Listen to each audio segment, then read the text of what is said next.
Let's move on to the next spot on the board. 4:25 p.m. Eastern. 3 games left on the card. Kansas City Chiefs 4-2, 2-1 on the road. San Francisco 49ers 3-3, 2-0 at home. We're at Levi Stadium in Santa Clara, California. 63 Fahrenheit, sunny, 12 miles per hour.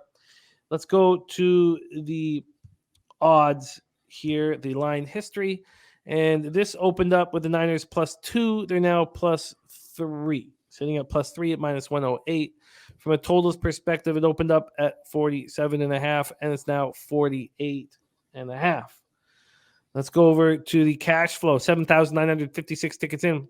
83% of the tickets and 97% of the cash is on the Kansas City Kansas City Chiefs. 63% of the tickets, 58% of the cash on the over. So some bigger bets coming in on the under. I'm shocked to read those numbers out, to see 83% of the tickets and 97% of cash. I guess it came out at 1.5 at some places, and people just absolutely hammered the Chiefs, I guess, the pros and the syndicates. Chiefs coming off 24-20 loss home to the Bills. Mahomes 25-40, 338 yards, 2 touchdowns, 2 picks. Juju Smith-Schuster caught 5 for 113 at TD, and Travis Kelce 8 for 108 yards. They struggled running the ball. They finished with 18 carries for 68 yards, but the defense looked good. They didn't get a ton of pressure, but they held the dangerous Bills offense to 2 for 4 in the red zone. And the Chiefs entered week 6 with the number 1 ranked scoring offense. And I can't wait to hear your thoughts about this 49ers squad. By the way, Rashad Fenton hamstring was inactive last week, and we'll be interested to see if he comes back for the Chiefs here. 49ers coming off a 28-14 loss at Atlanta. Jimmy G, 29-41, 296 yards, 2 touchdowns, 2 picks. Brandon Ayuk, 8 catches for 83 yards and 2 touchdowns. And George Kittle, 8 for 83. Debo caught 7 for 79, ran twice for 11. But the running game could do so little. They ran 16 times for 50 yards, and the pass gets set up by the run for the Niners. And when they can't run, then they can't really do anything. And so this Chiefs team is 6th in opponent yards per carry. They allow just 4.1 yards per rush. And ever since losing Mitchell in week 1, the Niners running games looked a little bit worse and a little bit worse and a little bit worse each week. The defense has been hit hard by injuries, and you really got that feeling when you watched the game against the Falcons. Nick Bosa with the groin injury. They lost 2 more starters during the game. Charvarius Ward with the groin injury, and offensive tackle Mike McGlinchey left calf. Hufanga left the game early, and he was concussion protocol. And he felt the issues the next morning, so he's in concussion protocol. Charlie Werner suffered an AC sprain, tight end. Linebacker Demetrius Flanagan Fowles is dealing with a knee tendonitis. Defensive end Drake Jackson suffered a knee sprain. Defensive end Samson Ebukam is dealing with Achilles tendonitis. So Shanny says that the 49ers might get Bosa back and Trent Williams back. Jimmy Ward had a cast on his hand. Armstead is close to returning, but Shanahan said it's not going to be this week. And Kinlaw and Mosley will be moved to the IR. So there's just so many moving parts with this 49ers injury report. Take it away for us, Andy. Chiefs, Niners. If Bosa, you got 3.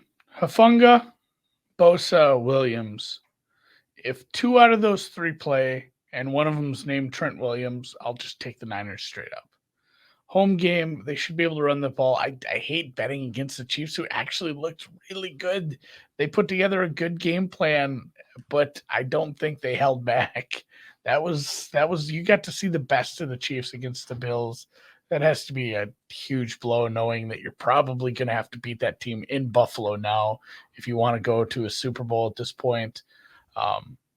It's not a big travel spot, but it is a road game here, and it's against a tough defense when they're healthy. If Hufanga clears protocol, and I really, really, really am leaning towards Bosa being in, God, it's going to be massive for a team that's going to be able to run on this Chiefs team. Niners money line. I'm not betting it now. I'm going to just wait for injury news because I don't. If I have to give up 5 or 10 cents on the money line, I'm not taking the spread here. I will just take the Niners straight up to win this. So losing the key number would suck if I was betting it the other way, but I'm I'm gonna take the Niners here. Oh, I love it. I love it. There's so many moving parts to the injuries, so we'll be looking at it very closely. Sky Dragons already moved on the 49ers at +3. When these announcements are made, are you is the 3 long gone if Trent Williams is back and If Williams and Bosa are both in, I think you'll see the 3 come down. Like I should just look what it is at Chris right now. It's -10 both ways. And maybe, truthfully, if suddenly I hear news and all 3 are in and there's still a 3 at decent juice, I might bet both. I might do the old Asian handicap, half 3, half money line. Take a little both ways, but I am waiting on the news here. Makes sense. This one's going to be really fun. Levi Stadium, Santa Clara, Sunday, 4:25 p.m. Eastern. Chiefs, Niners. Yeah, I think that we need that information. We need that information. Birdie says no play for me. Not confident enough. Even if 49ers get a few guys back, can't fade the Chiefs off a loss. Niners coming home after that 2-week East that they get bombed at home next game historically, and that's what Mac Beavers was saying. The last 4 times San Francisco had 2 games on the East Coast, they came back home and lost.